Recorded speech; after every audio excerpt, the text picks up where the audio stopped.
આ ward number 13 માં આવતો પોલો ગ્રાઉન્ડ વિસ્તાર છે। તમે જોઈ શકો છો કે ગટરનું ઢાંકણું તૂટી ગયેલું છે, કોઈ પણ ગાડી અંદર ઘૂસી જાય એવી જગ્યા છે।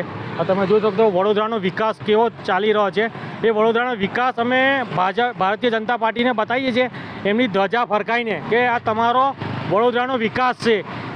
નવજીવન સ્કૂલ આગળ પણ ઢાંકણ તૂટેલું છે, ત્યાં પણ ભારતીય જનતા પાર્ટીનો ધ્વજ અમે ફેરાયેલો છે, કારણ કે અમે એમને બતાવવા માંગીએ છીએ વડોદરાનો વિકાસ તમે કર્યો છે એટલે તમારી ધજા લહેરાઈ રહી છે।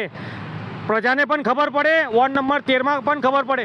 4 કોર્પોરેટરો છે, 4 કોર્પોરેટરો રોડ પર આવતા નથી, કામ કરતા નથી, એસીમાંથી બહાર નીકળતા નથી। તમે જોઈ શકો છો પોલો ગ્રાઉન્ડમાંથી તમામ ઢાંકણા તૂટી ગયેલા છે, ચેમ્બરો બેસી ગયેલી છે।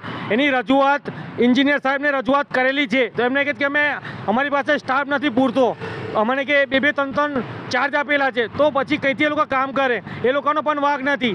જ્યારે ભારતીય જનતા પાર્ટી એમ કહેતી હોય કે વડોદરાનો વિકાસ થઈ રહ્યો છે, તો અમે બતાવીએ છીએ ધજા ફરકાઈને કે વડોદરાનો વિકાસ આ થઈ રહ્યો છે। આ તમે જોઈ શકો છો ઢાંકણા તૂટેલા છે। શું નામ? મારું નામ માળી રાજેશ, વડોદરા વિકાસ સેના।